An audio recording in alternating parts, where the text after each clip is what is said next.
Bienvenue. Aujourd'hui, on va s'intéresser à cette force invisible qui maintient le monde qui nous entoure. C'est une sorte de colle qui structure absolument tout, des cristaux de sel jusqu'aux glaçons. Mais c'est quoi au juste cette colle? Est-ce que c'est la même qui maintient un glaçon et un grain de sel? C'est ce qu'on va découvrir ensemble. Alors, cette colle invisible, c'est quoi au juste?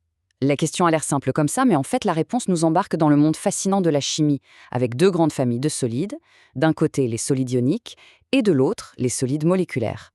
Allez, on commence avec un truc qu'on connaît tous, le sel de table.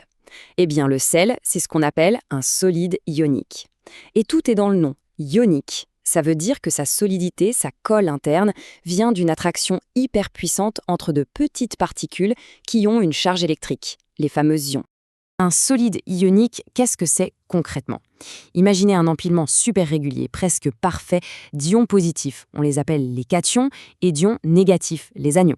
Pour notre sel de cuisine, le chlorure de sodium, c'est simple, on a les ions sodium Na+, qui sont positifs, et les ions chlorure Cl- qui sont négatifs. Et hop, le tout s'équilibre parfaitement. Résultat, le cristal de sel est électriquement neutre. Ok, donc entre ces ions, il se passe quoi? En théorie, il y a deux grandes forces qui s'appliquent. D'abord, la gravitation, celle qui nous cloue au sol, qui agit sur la masse des ions. Et puis, il y a la force électrostatique, qui, elle, agit sur leur charge électrique. On pourrait se dire que les deux comptent, mais alors pas du tout. À cette échelle microscopique, il y en a une qui est tellement, mais tellement plus forte qu'elle domine tout le reste. Et pour s'en rendre compte, regardez-moi ce chiffre, c'est vertigineux. La force électrostatique entre un ion sodium et un ion chlorure, c'est environ 1,5 fois 10 puissance 33 fois plus fort que la gravité entre eux. C'est un nombre avec 33 zéros derrière. Autant dire que la gravité, à cette échelle, elle est juste inexistante. C'est l'attraction électrique qui fait absolument tout le boulot. C'est elle, le grand patron. Donc voilà, ce qu'il faut retenir, c'est ça. La colle superglue des solides ioniques, c'est cette force électrostatique, une attraction immense entre les charges positives et négatives. Et ça explique tout. Ça explique pourquoi le sel est si dur, si solide, et pourquoi il faut monter à plus de 800 degrés pour espérer le faire fondre. C'est du costaud. Bon, on a vu le sel. Maintenant, changeons de décor et passons à notre glaçon. Lui, c'est un solide moléculaire. Et là, attention, on change complètement de monde. Il n'y a plus d'ions chargés qui se baladent. Non. Les briques de base, ce sont des molécules d'eau, H2O, qui sont neutres. Alors, la grande question, c'est comment des trucs neutres peuvent-ils bien s'accrocher les uns aux autres? Eh bien, grâce à des forces bien plus subtiles et beaucoup plus faibles, les interactions intermoléculaires. Voilà, un solide moléculaire, c'est ça, un assemblage de molécules neutres. Si la liaison ionique était de la superglue, ici, on parlerait plutôt de post-it ou de ruban adhésif. C'est beaucoup moins fort. Ce sont ces fameuses interactions intermoléculaires. Et dans cette famille, on a deux stars. Les interactions de Van der Waals et surtout, pour notre glaçon, la liaison hydrogène. Elle est super importante pour l'eau. Alors là, attention, il y a un point crucial à ne pas mélanger. À l'intérieur même d'une molécule d'eau, on a une colle ultra forte qui lie les atomes d'hydrogène et d'oxygène. Ça, c'est la liaison covalente. C'est du béton armé. Comme on peut le voir, c'est le top niveau en termes de force. Mais ce qui nous intéresse pour faire un glaçon, ce sont les forces entre les molécules. Et ça, ce sont les liaisons hydrogène et Van der Waals. Et là, on voit bien que c'est une autre catégorie. C'est beaucoup plus faible. C'est cette colle-là qu'on doit casser pour que la glace fonde. Et la conséquence de cette différence de force, elle est spectaculaire. Regardez la comparaison. Le sel, avec sa colle ionique super puissante, il faut le chauffer à 801 degrés pour qu'il fonde. À côté, le diiode, un solide moléculaire typique, fond à 114 degrés. L'écart est énorme. C'est la preuve par l'exemple. Une colle forte, ça demande une énergie folle pour la casser, et donc une température de fusion très élevée. Ok, on vient de dire que le sel, c'est du costaud avec sa liaison super forte. Mais alors, comment ça se fait qu'un simple verre d'eau puisse le dissoudre, le faire disparaître complètement?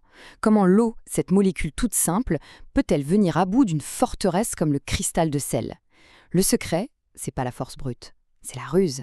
Et tout est caché dans la structure même de la molécule d'eau. Voilà le secret. La molécule d'eau, elle est polaire. Qu'est-ce que ça veut dire? Globalement, elle est neutre. Mais à l'intérieur, c'est un peu plus subtil. L'atome d'oxygène est un vrai glouton d'électrons. Il est beaucoup plus électronégatif que les hydrogènes. Du coup, il tire un peu la couverture à lui, enfin les électrons. Ça crée une petite charge négative de son côté et des petites charges positives du côté des hydrogènes. Au final, la molécule d'eau se comporte exactement comme un minuscule aimant, avec un pôle plus et un pôle moins. Et avec ces petits aimants, l'eau va démanteler le cristal de sel, pièce par pièce. Ça se passe en 3 temps. D'abord, c'est l'assaut. Les molécules d'eau arrivent et orientent leur pôle. Le pôle positif de l'eau chope un ion chlorure négatif, le pôle négatif de l'eau attrape un ion sodium positif. C'est la dissociation. On arrache les ions un par un. Deuxième étape, la solvatation. Une fois qu'un ion est arraché, plein de molécules d'eau l'entourent, elles forment une sorte de bouclier autour de lui. Et enfin, troisième étape, la dispersion. Les ions, bien emmitouflés dans leur cocon d'eau, se baladent tranquillement dans la solution. Et voilà, le sel est dissous. Et tout ça, ça nous mène à une règle d'or en chimie super simple à retenir. Qui se ressemble, s'assemble. C'est facile. Les composés polaires ou ioniques, comme le sel, adorent les solvants polaires. Comme l'eau, ils se mélangent. Par contre, un composé non polaire, qu'on appelle aussi apolaire, ne se mélangera jamais avec un polaire. C'est la raison pour laquelle l'huile et l'eau ne se mélangent pas, mais alors pas du tout. L'huile est apolaire, l'eau est polaire, c'est comme s'ils ne parlaient pas la même langue. Mais attendez, si l'huile et l'eau ne se mélangent pas, comment on fait pour laver une assiette pleine de gras avec de l'eau? C'est une super bonne question. L'huile est apolaire, l'eau est polaire, normalement ça ne marche pas. Eh bien c'est là qu'on fait appel à un super-héros de la chimie, une molécule qui va jouer les traducteurs, les médiateurs, le savon. Le super pouvoir du savon, c'est qu'il est amphiphile. C'est un mot un peu compliqué, mais l'idée est simple. Amphi, comme dans amphibien, ça veut dire des deux côtés. En gros, la molécule de savon a une double personnalité. Elle a un côté qui adore l'eau, on dit qu'il est hydrophile, et un autre côté qui adore le gras, on dit qu'il est lipophile. Imaginez cette molécule. D'un côté, on a une tête. Cette tête est polaire, et donc elle est super copine avec l'eau. Et de l'autre, on a une longue queue de carbone. Cette queue, elle, est apolaire. Elle déteste l'eau, mais par contre, elle adore se coller au gras, à l'huile. C'est un agent double parfait, un vrai passe-partout de la chimie. Ces molécules caméléons, on les appelle des tensioactifs. Et voilà comment ça marche concrètement. Quand on lave quelque chose de gras, les queues des molécules de savon vont toutes se planter dans la tache de graisse, comme des petites épingles. Pendant ce temps, les têtes, elles, restent à l'extérieur, tournées vers l'eau qu'elles adorent. À la fin, elles forment une petite cage sphérique tout autour du gras qu'on appelle une micelle. Cette micelle emprisonne le gras et hop, l'eau n'a plus qu'à l'emporter. C'est super ingénieux.